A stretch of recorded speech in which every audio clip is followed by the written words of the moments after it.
In the year 2023, Mississippi politics is still a legacy of slavery.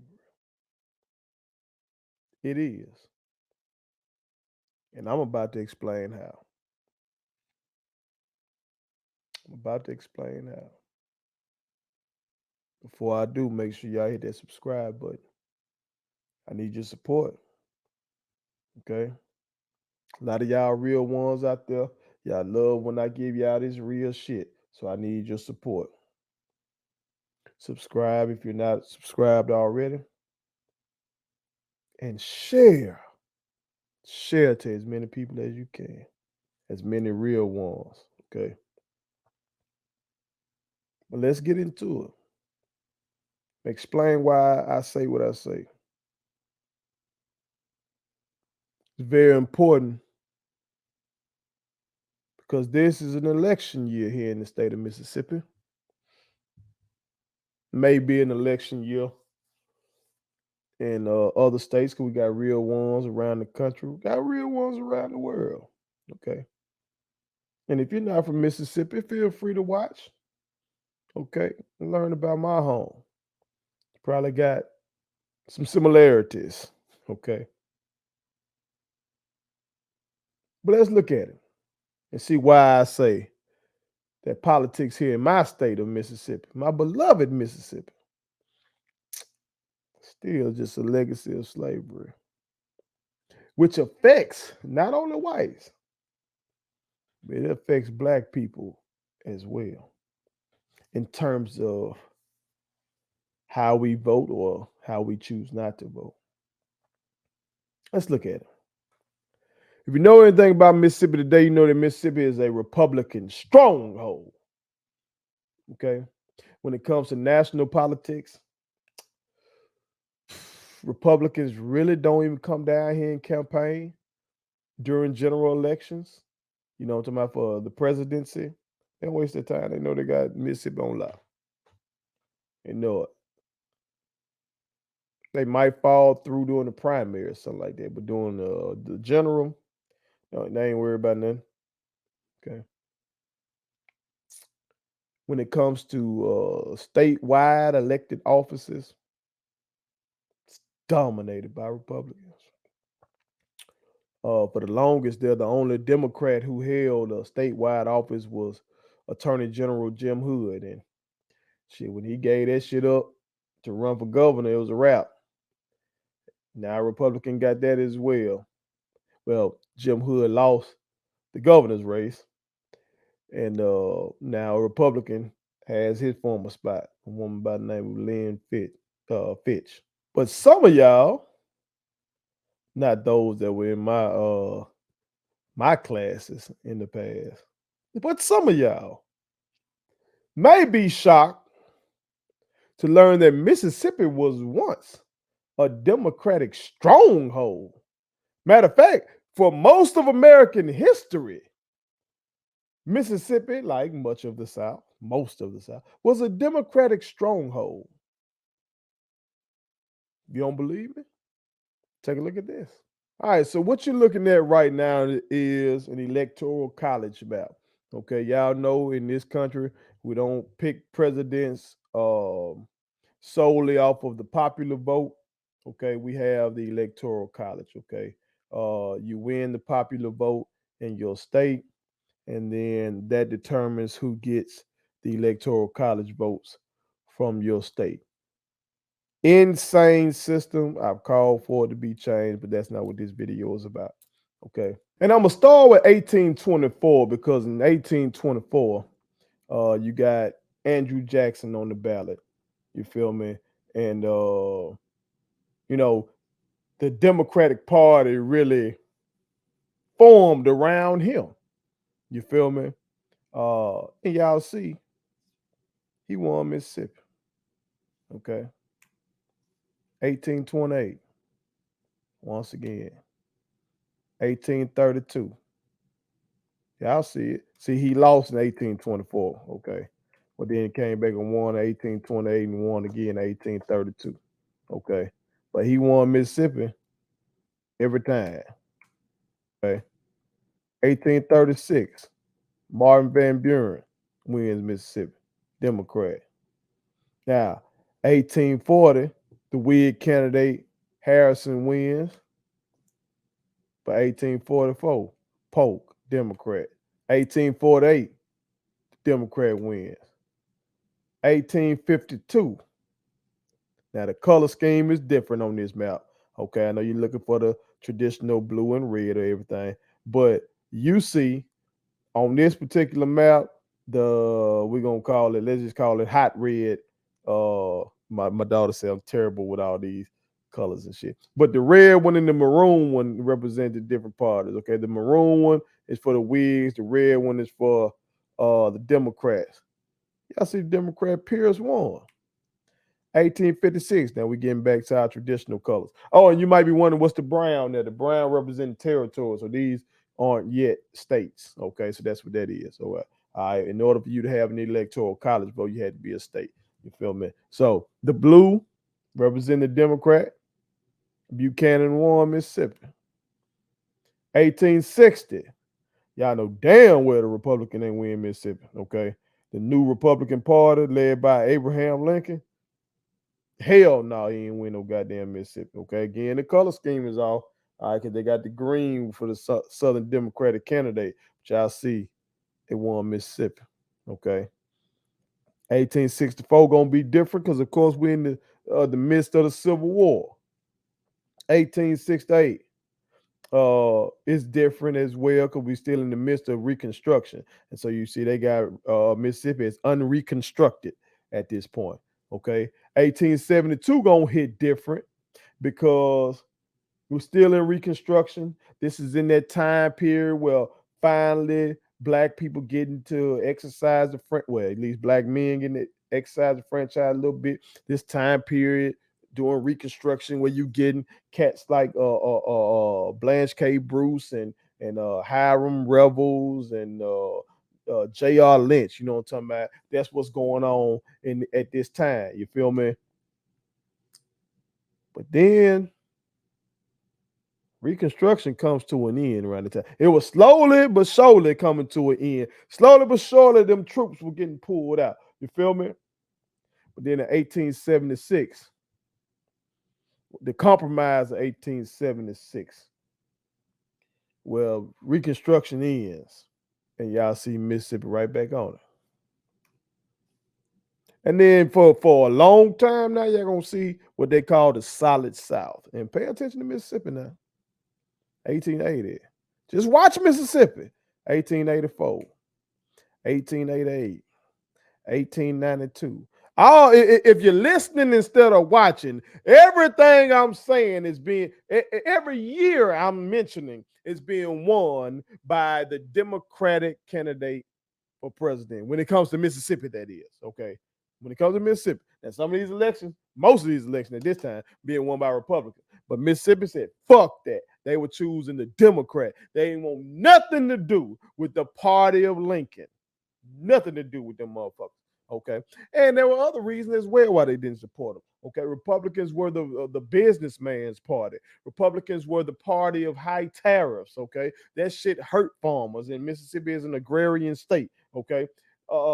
Mississippians needed regulations on the railroads and shit like that because farmers were getting cheated. They were trying to transport their crops on the railroads, and these folks were cheating them. They needed some regulations on the bankers because the bankers were cheating them. You know what I'm talking about? They were cheating these poor farmers. Okay, so some other reasons, even besides them hating Abraham Lincoln, for them not to be down with the Republican Party. Okay, so I'm just giving you that if you're listening. Okay, but if you're watching, you'll see it.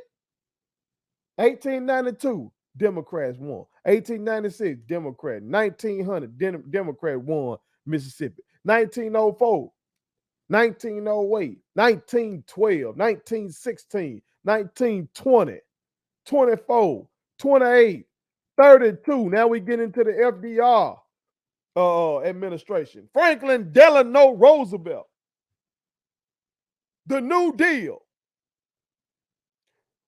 The liberal that all these other liberals want to be when it comes to legislation, when it comes to growing the size of government, all that shit.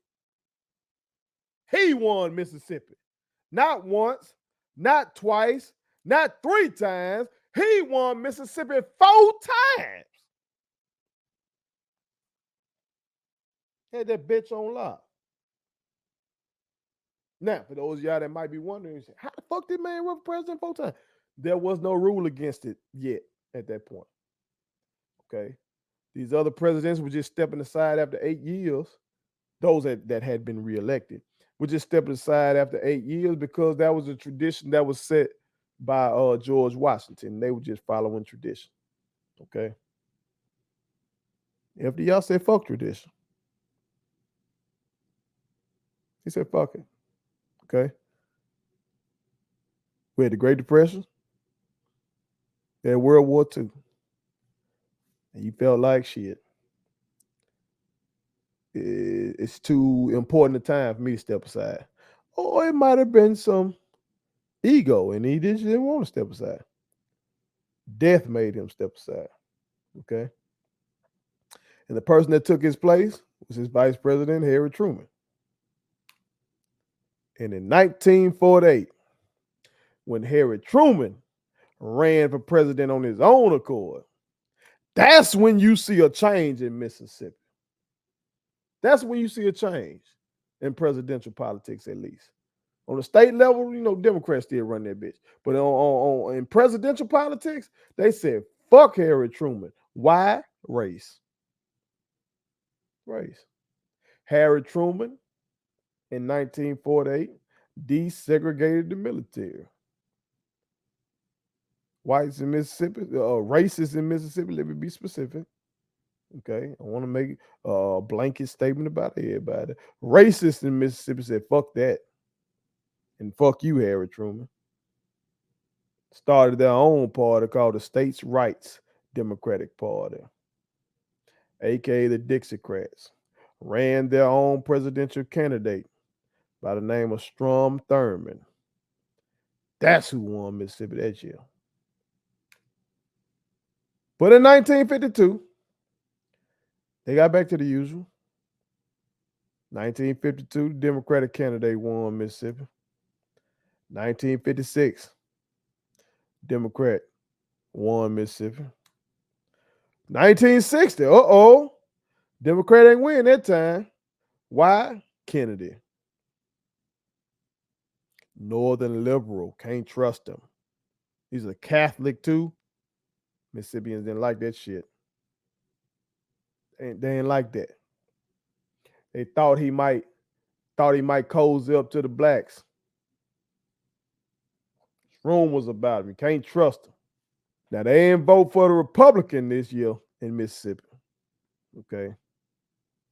Voted for an independent candidate. But then comes 1964. Barry Goldwater, Republican, versus Lyndon Baines Johnson, Democrat. This election was monumental. It was. Because y'all know before Kennedy got assassinated, he introduced that civil rights bill. And y'all know that Johnson used his political genius and strategy and intimidation and know-how of motherfucker that been in Washington so long. He used all that shit and used Kennedy's death to go ahead and get that damn bill passed. And the story goes that when he signed that bill, that he said something to the effect that I just signed away the South for a generation. God damn it, Lyndon. It's more than a generation, Jack. More than a generation. Mississippi went for Barry Goldwater. More on that later. In 1968, Mississippi said, fuck the Democrat and the Republican.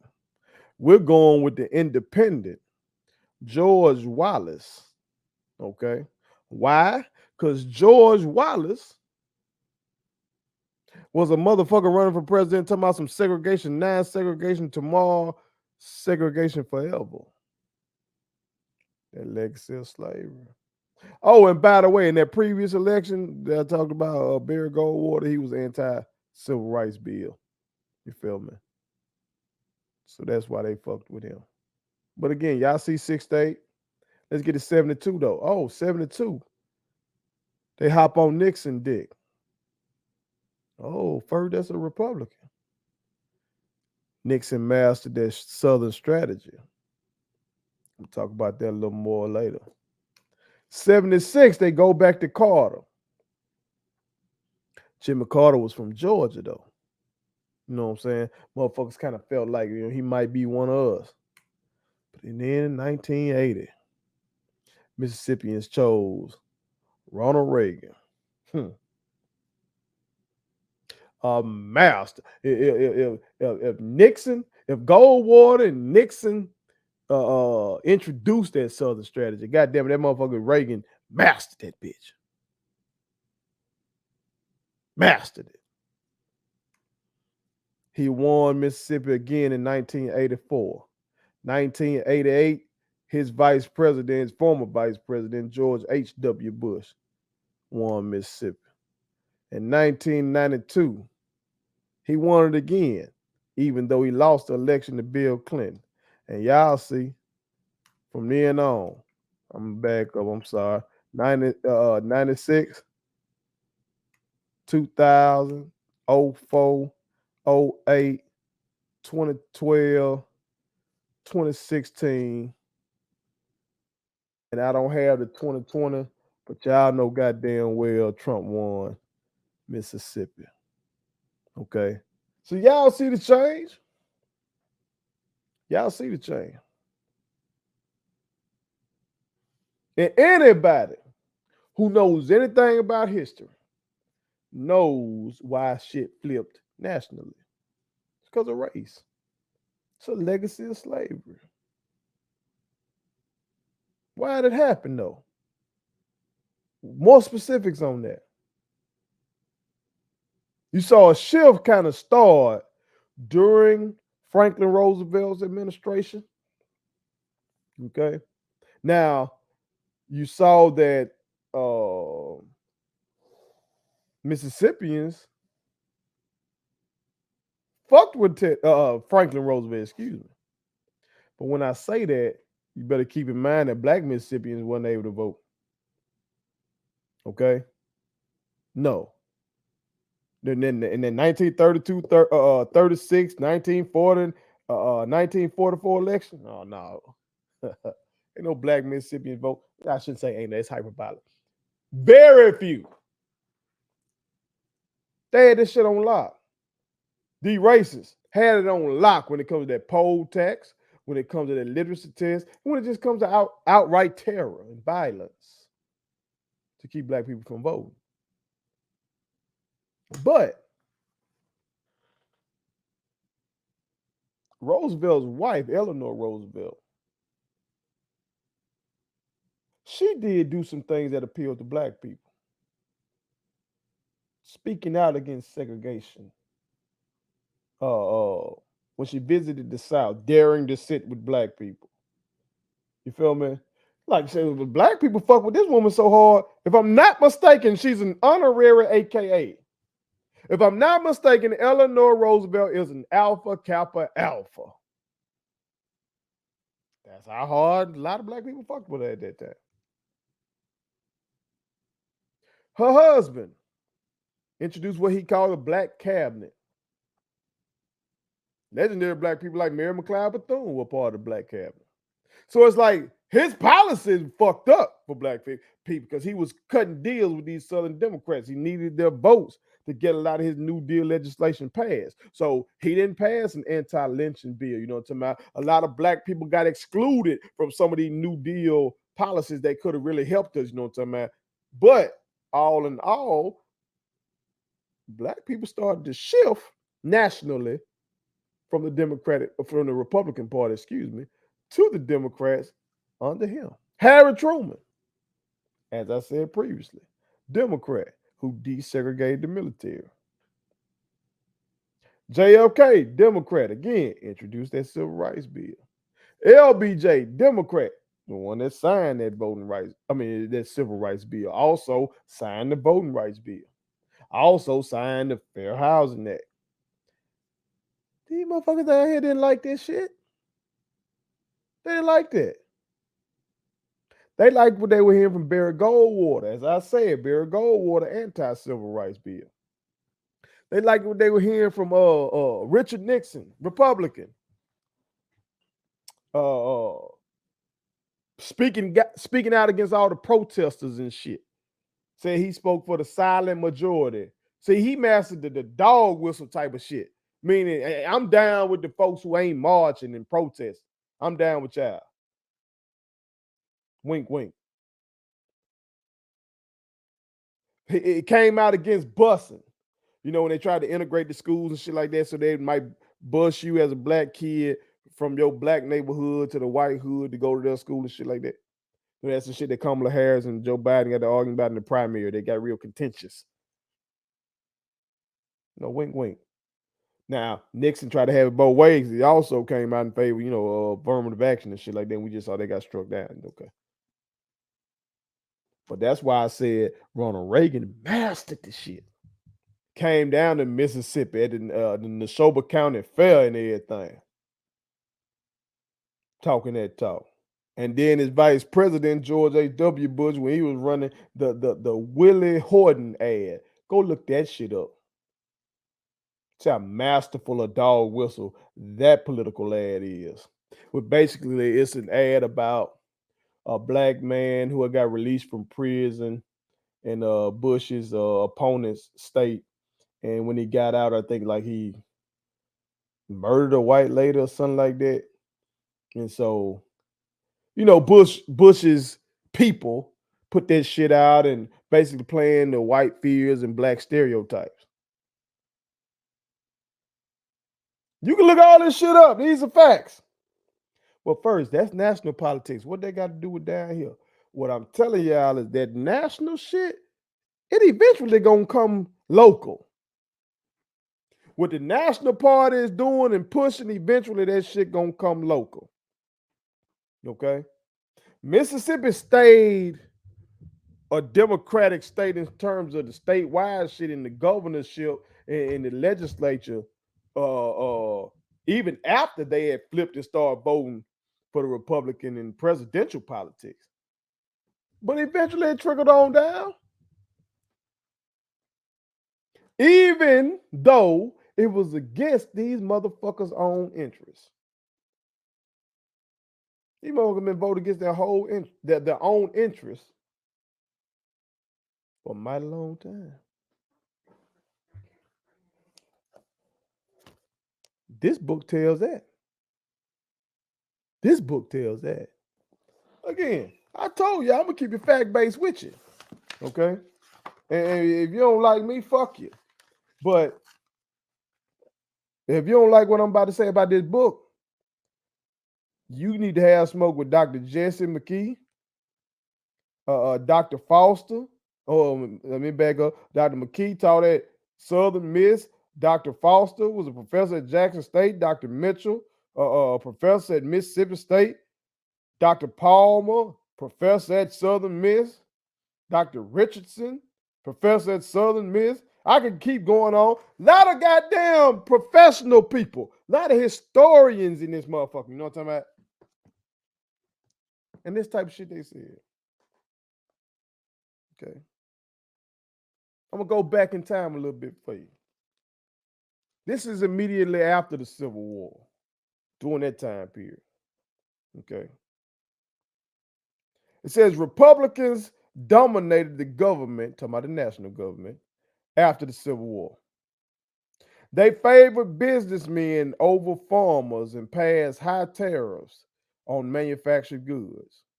Because of these tariffs, farmers had to pay high prices for American-made products. Everything they bought in the store cost more. Farmers also suffered because the country was on the gold standard, which meant that the dollar was convertible into gold only. Because gold was scarce, Money was scarce and the cost of borrowing was high. Farmers needed cheap money because they had to borrow so much to buy equipment and supplies. They wanted the dollar to be backed also by silver, which was more plentiful than gold. These issues caused a national political revolt among farmers. Now, y'all know goddamn well Mississippi is an agrarian state. It's an agricultural state historically. Yeah, now in 2023, we got the Nissan plant and this plant and that plant, all that kind of shit. But historically, since Mississippi's inception as a state, the majority of its history, the primary way of making money down there, bitch, been farming. So when you hear that the Republican Party had policies that was fucking over the farmers, that tell you right there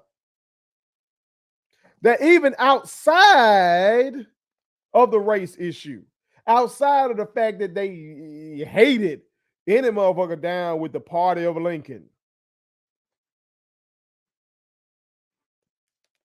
that they had reason not to be down with the Republicans who favored businessmen. So those ideas about wanting gold and silver to be used as money, and then I can go forward and talk about. And I think I did mention this: how the farmers needed the government to regulate the railroads and regulate the banks and all that kind of shit. Those were quote unquote populist ideas. So there was once a third party called the Populist Party. Okay, and eventually when they faded out, the Democratic Party ended up absorbing a lot of their ideas. Okay. But when the populists were still popping while they were still rocking, okay, this book tells you that the populists end up losing. Why y'all think they lost? The race issue. This book states in the 1891 election, Democrats again raised the race issue, claiming that the populists wanted to restore blacks' political rights. The Democrats also copied some parts of the populist program. If the race issue had not been raised, the populists might have been a serious challenge to the Democrats. Instead, the populists won some of the white counties, but never elected an official at the federal or statewide level. After the defeat of the populist challenge, the level of politics and government deteriorated. So you see how these motherfuckers voting against their own interests? Because of the race issue. And that is what has continued. Today, the Democratic Party has stepped away from being the white man's party as it was amongst these Dixiecrats after the Civil War. They stepped away from that. Again, Civil Rights Act of 1964, nail in the coffin for that. Nationally. And then eventually, you saw a change here. Kirk Fordyce became the first Republican to win the governorship in Mississippi since Reconstruction. He did that in 1991. Okay. But then you even had Running Musgrove, a Democrat, was able to get back in that thing. But after that, Republicans have had the governorship on lock. Haley Barbour, Phil Bryant, Tate Reeves. Okay. But again, you can clearly see that folks are voting against their own interests. Because before this, hold on, you can just go through this book and see. I've shown you immediately after the Civil War how Mississippians, white Mississippians, favoring policies of more government. You had flaming racists like James K. Vardaman saying he didn't trust big money, okay, and complained loudly about banks and railroads abusing small farmers. The book states he even favored government ownership of the railroads. One might call that communist, okay? But you had flaming racists like him understanding that a state like Mississippi needed some goddamn government to do something. Look at what they go on to say about this motherfucker Vardaman now, flaming racist now. They say in a different society, and minus his racist views, Vardaman would have been called a progressive. Members of the progressive movement believed that government, local, state, and national, was best equipped to correct the ills of society. Vardaman proposed laws to restrict child labor, to assist the deaf, and to care for the mentally ill. Can you believe this shit? In Mississippi, the Mississippi governor calling for more government. Now that was in the early 1900s. Let me jump forward for you, okay? We're gonna go post World War II here in Mississippi. Okay, let's go there. All right. The book states in 1947, the voters elected 78 new members to the state House of Representatives. Remember, black folks ain't really voting. That's what these white people doing this. Okay, 57 of them men under the age of 40. Many of the new members were World War II veterans who wanted to reorganize government, improve education, and help working people. They passed Mississippi's first workers' compensation law. Workers' compensation, for those that don't know, is a form of government insurance for accidental death or injuries in the workplace. So more government. But check this out. The book states further efforts at reform became entangled in the segregation issue. So see, once again, when motherfuckers be trying to make some kind of progress, what fucks it up? Race. Legacy of slavery. So I can go on and on with these examples, y'all. I can. Because see, after slavery, Mississippi been struggling. Because the damn economy was based on the labor of enslaved people. So when you take that from them, yeah, we've been at the bottom since. And when you're at the bottom, when you lack so much and you got so many people of meager means, people need some help. And liberals or progressives or whatever you want to call it, they believe that the government should help those that can't help themselves. That the government should look out for working people. That the government should invest heavily in education. That the government should regulate railroads and big business, all that kind of shit. These are modern democratic ideas. Ideas that even the damn racist segregationists used to believe in. They just didn't want blacks to benefit from it.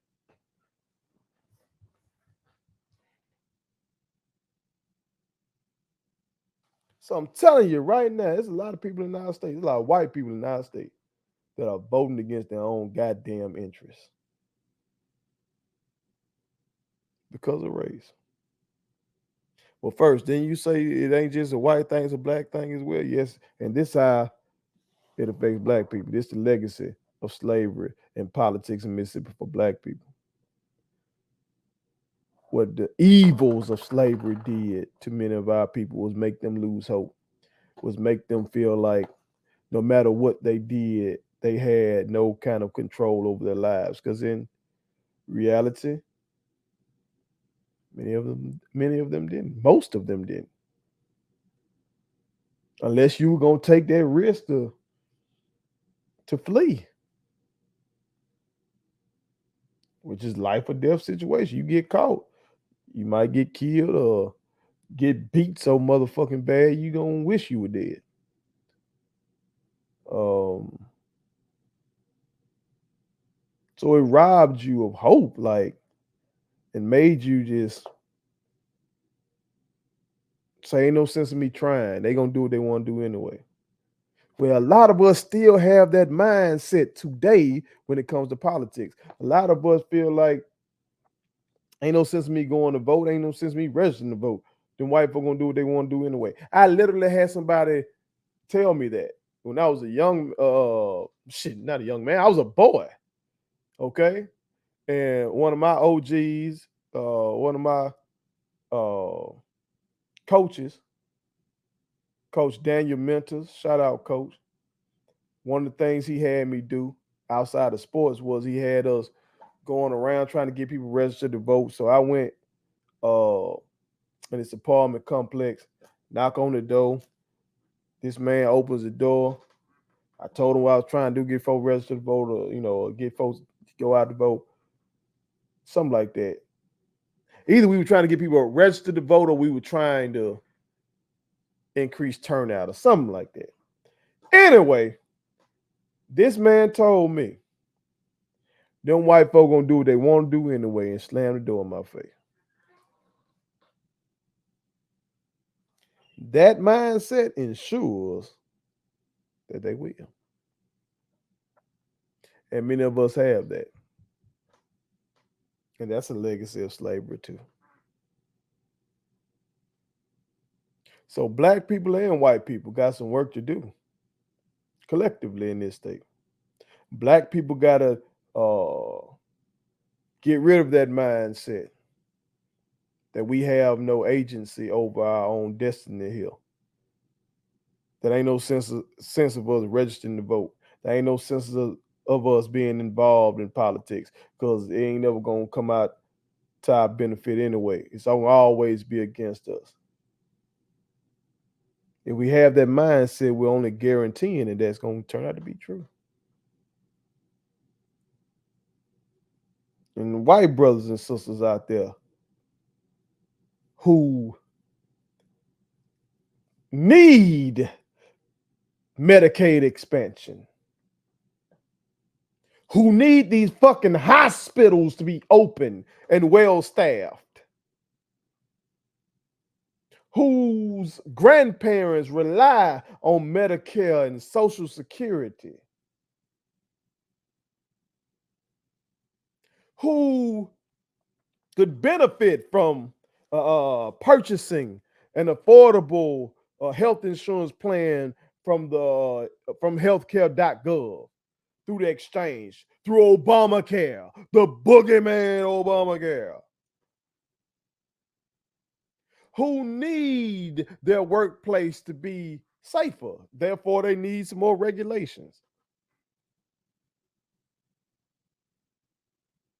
Who need their children to be safe when they send them to school. Therefore, we need some stricter background checks. Don't need guns. And I say that as a proud gun owner. We need some stricter background checks. I can go on, but a lot of this shit is just common sense shit, man. Common sense.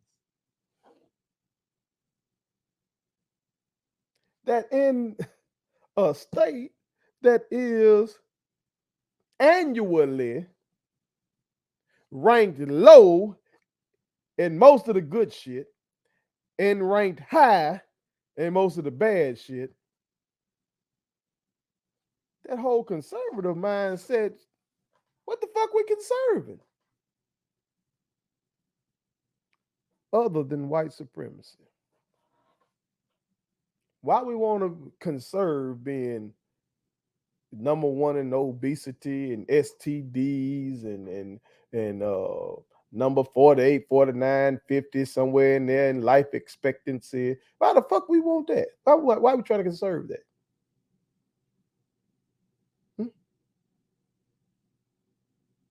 That ain't what's trying to be conserved. I've shown y'all. This ain't just opinion. I've shown y'all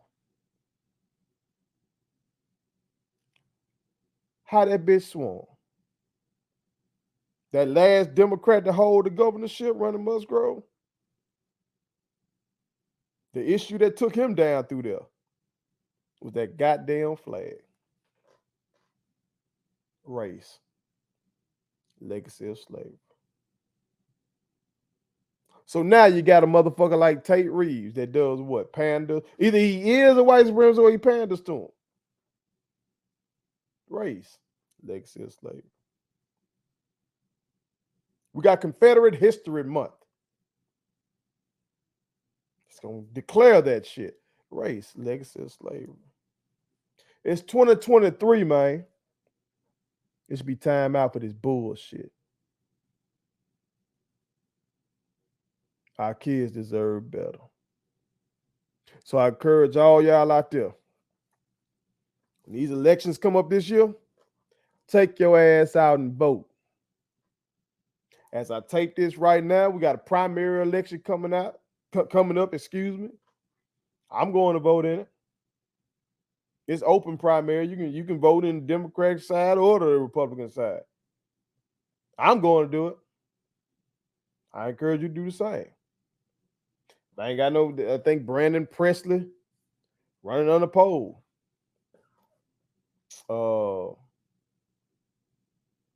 Shit, I might just go on and vote in the Republican primary. I've done it before.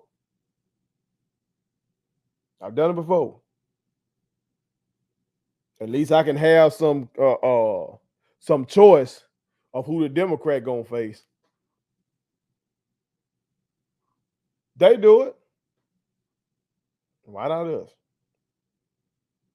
You might say, well, they gonna be checking ID up there. Take your motherfucking ID with you. If you want some drink and you feel like you're gonna get carded for that bitch, you're gonna go with. If you want to get in the club and you need your ID to get up in that bitch, you're gonna take that ID with you. Goddamn, take your ID up there. Oh, well, if I try to vote in the Republican primary, they're gonna be looking upside my head crazy. Fuck them. They're gonna think I'm a Republican. Fuck what they thinking. You know what you're doing? Strategically?